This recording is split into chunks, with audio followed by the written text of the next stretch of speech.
Hello दोस्तों, स्वागत है आप सभी का अपने यूट्यूब चैनल फिजिक्स एनकाउंटर में। दोस्तों, आज इस वीडियो में जो हम बात करने वाले हैं वो क्लास 12 की फ़िज़िक्स में चैप्टर नंबर 3 जिसका नाम है विद्युत धारा। ये बहुत ही महत्वपूर्ण चैप्टर है जो कि परीक्षा में 8 नंबर का यहाँ से पूछा जाता है। दोस्तों, कितने नंबर का पूछा जाता है? तो आप लोग कहेंगे 8 नंबर का पूछा जाता है। तो आइए इसकी स्टार्ट करते हैं। सबसे पहले बात करेंगे वैद्युत धारा। जिस चैप्टर का नाम है मेरा वैद्युत धारा, तो उसी के बारे में हम सबसे पहले जानेंगे वैद्युत धारा क्या होती है। सबसे पहले बात करेंगे वैद्युत धारा की। तो हेडिंग डालेंगे वैद्युत धारा। वैद्युत धारा क्या होती है? तो आइए स्टार्ट करते हैं, इसकी परिभाषा को देखते हैं कि वैद्युत धारा क्या होती है। तो वैद्युत धारा जो होती है, क्योंकि आप सभी को पता है कि जो धारा होती है वो किसी चालक तार में प्रवाहित होती है, चालक तार में बहती है। कोई चालक तार है तो उसी में आपकी धारा बहती है, तो वही धारा वैद्युत धारा कहलाती है।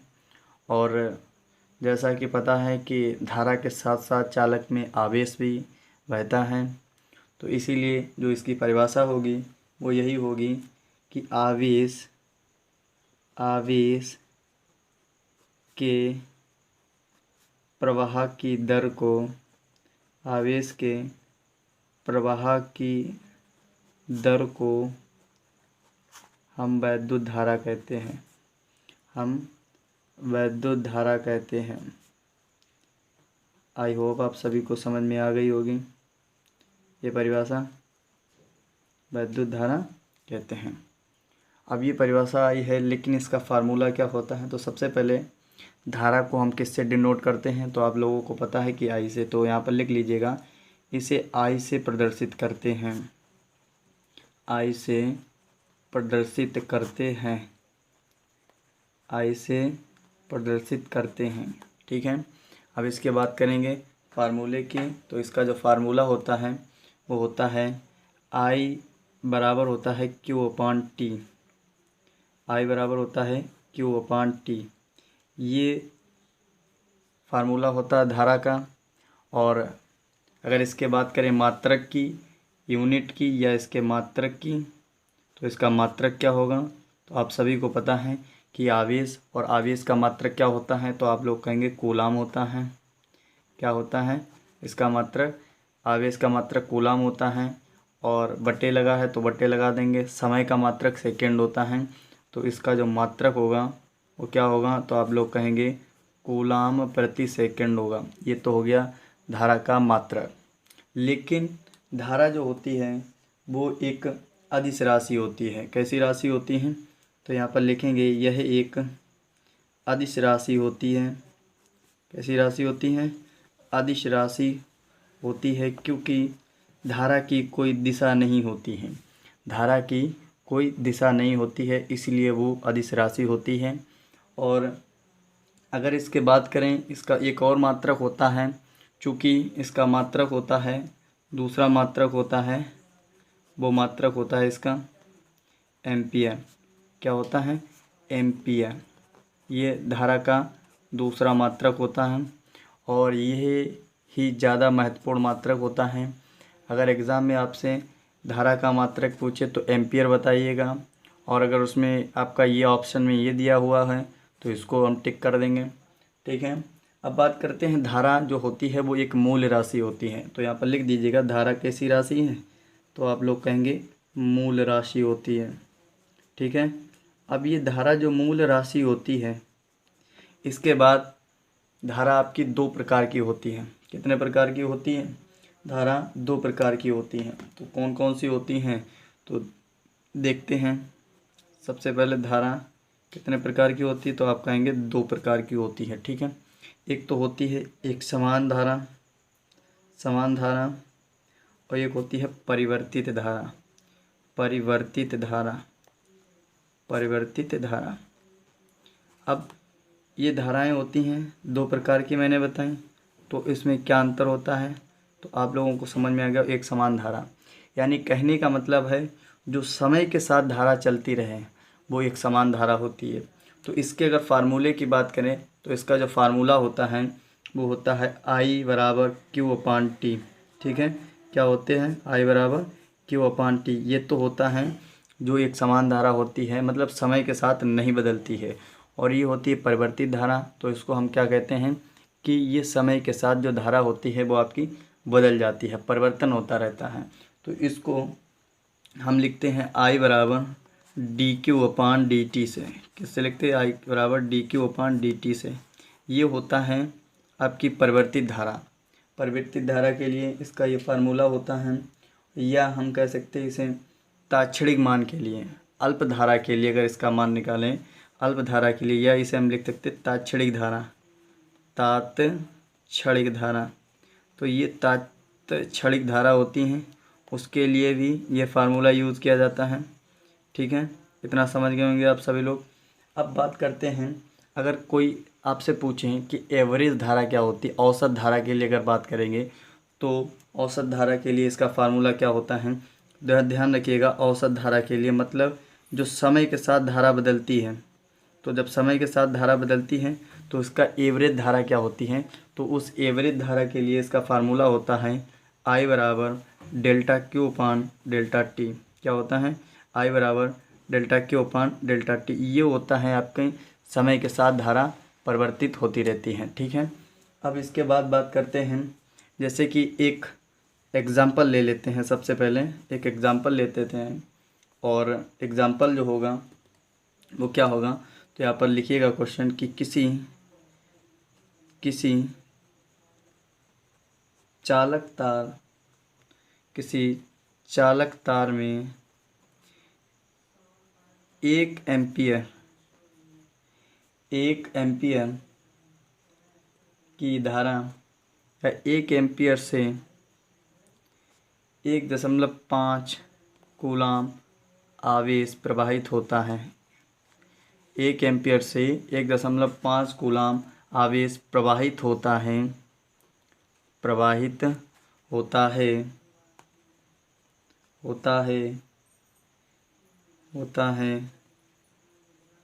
एक चालक तार में 1 एम्पियर नहीं, 1 मिनट। क्या होगा? 1 मिनट से 1.5 कूलाम आवेश प्रवाहित होता है। तो धारा की गणना कीजिए। धारा की गणना लिख सकते हैं, या धारा का मान बताइए, गणना कीजिए। ठीक है, तो ये है आपका क्वेश्चन, और इसको हम सॉल्व करेंगे। तो सबसे पहले हमें पता है कि जो समय दिया गया है, जो टी बराबर दिया गया है, वो आप कहेंगे 1 मिनट दिया गया है। कितना दिया गया है? 1 मिनट दिया गया है। ठीक है, और इसके बाद बात करेंगे समय के बाद। हमको पता है कि आवेश जो है Q बराबर है, वो मेरे पास है 1.5 कूलाम। ठीक है, अब 1 मिनट को, चूँकि आपको पता है कि समय का मात्रक सेकंड में होता, तो धारा जो आपका समय दिया गया है उसको हम सेकंड में परिवर्तित करेंगे। तो सेकंड में कैसे परिवर्तित करेंगे? तो 1 मिनट को हम लिख सकते हैं 60 सेकंड। कितना लिख सकते हैं? 60 सेकंड लिख सकते हैं। ठीक है, तो यहीं से हम धारा का फार्मूला निकालेंगे। तो I बराबर होता है Q अपान टी। कितना होता है? I बराबर Q अपान टी। अब यहाँ से इस फार्मूले में मान रखेंगे, तो I is equal to Q की वैल्यू क्या है? तो कहेंगे 1.5 कूलाम है, और बटे टी की वैल्यू कितनी है? 60 सेकंड है। इतना समझ गए होंगे। अब यहाँ से जब पॉइंट हटेगा तो एक ज़ीरो बढ़ जाएगा। ठीक है, और इसको काट सकते हैं, ये 15 और 15 एकन 15, 15 चौके 60, यानी 1/14। ठीक है, ये तो हमारी धारा निकल आई, और इसको सॉल्व करेंगे तो I इज इक्वल टू लिख सकते हैं। अब इसका हम क्या कर देंगे? तो यहाँ पर भाग कर देंगे। ठीक है, तो जब हम इसमें भाग देंगे तो यहाँ पर कितना निकल जाएगा? तो देखिएगा कि जब हम इसमें पहले भाग देंगे तो भाग खाई बिंदी। ठीक है, भाग जाएगा नहीं, फिर पॉइंट लगाएंगे। अब एक ज़ीरो बढ़ाएंगे, फिर भी नहीं जाएगा, तो भाग खाई बिंदी हो गया, और फिर यहाँ पर पॉइंट लगाएंगे तो हो जाएगा आपका वो 100 हो जाएगा। तो जब यहाँ पर भाग देंगे तो 2 बार जाएगा, और 2 बार जाने के बाद अब यहाँ पर कितना बचा है? तो आप लोग कहेंगे 20 बचा है। फिर पॉइंट लगा के 0 बढ़ाया तो यहाँ पर होगा 200, और 200 को फिर भाग देंगे तो हो जाएगा आपका 25। ठीक है, तो अब देखिए यहाँ से अगर हम धारा का मान निकालें तो आपको पता है कि जब हम इधर की ओर बढ़ेंगे तो आपकी घातें क्या होगी, बढ़ जाएंगी, और जब इधर की घट जाएंगी, और जब इधर की ओर बढ़ेंगे तो घातें बढ़ जाती हैं। तो यहाँ पर लिख सकते I इज़ इक्वल टू, यहाँ पर लिख सकते हैं, चूँकि इसे हम इतना ही मान सकते हैं 0.025 एम्पियर की धारा प्रवाहित होती है। ठीक है, इतना समझ गए होंगे आप लोग। इसके बाद एक एग्ज़ाम्पल और देखते हैं, इसमें एक एग्ज़ाम्पल और देखते हैं। जैसा कि आपको पता है कि एक एग्ज़ाम्पल और देखेंगे तो वो क्या होगा। तो एक एग्ज़ाम्पल है, अगला क्वेश्चन होगा कि किसी चालक में 1 एम्पियर की धारा प्रवाहित हो रही है। कितनी? 1 एम्पियर की धारा प्रवाहित हो रही है,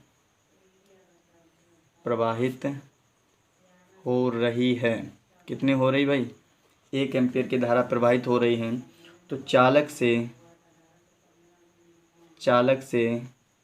प्रति सेकेंड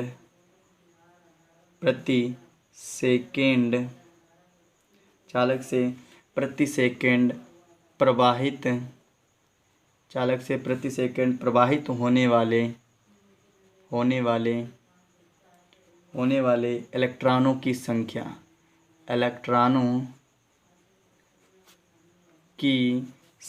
क्या होगी? इलेक्ट्रॉनों की संख्या क्या होगी?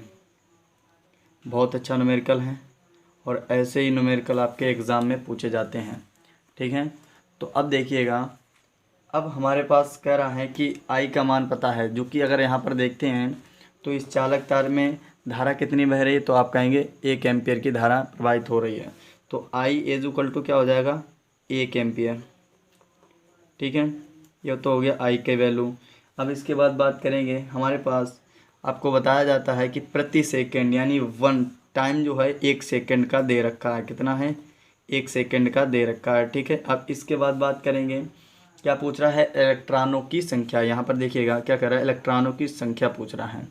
अब चूँकि आपने पढ़ा है I बराबर Q/T, क्या बोलता है? I बराबर Q/T, और चूँकि आपको हमने सबसे पहली वीडियो में पढ़ाया था आवेश की परमाणुकता या आवेश का क्वांटमीकरण क्या होता है।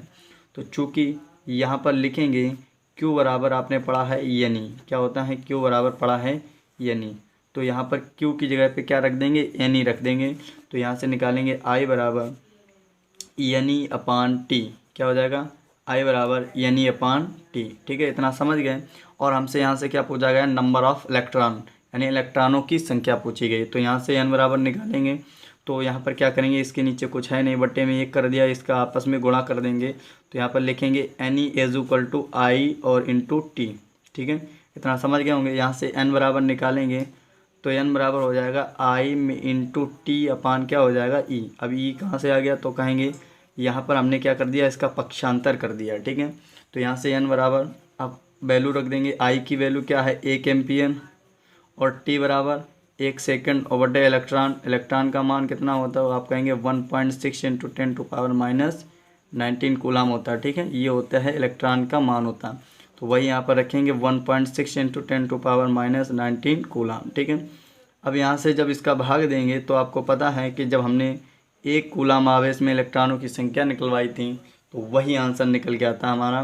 तो जो आंसर निकल के आता है वो क्या निकल के आता है कि जो यहाँ से इसका जब गुणा करेंगे तो ये होता है 1, क्या हो जाता है? 1, और जब 1 इसका उसमें भाग देंगे तो यहाँ पर निकल के आता है हमारा 6.25 × 10⁻18। ये हमारा आंसर निकल के आता है। ठीक है, तो ये था हमारा विद्युत धारा का चैप्टर, और धारा का फार्मूला था, धारा कितने प्रकार की होती है। तो अगर आपको वीडियो अच्छी लगी हो तो प्लीज़ वीडियो को लाइक करिएगा, और जो भी भाई चैनल पे नए हैं तो प्लीज़ चैनल को सब्सक्राइब कर लीजिएगा। थैंक यू, धन्यवाद।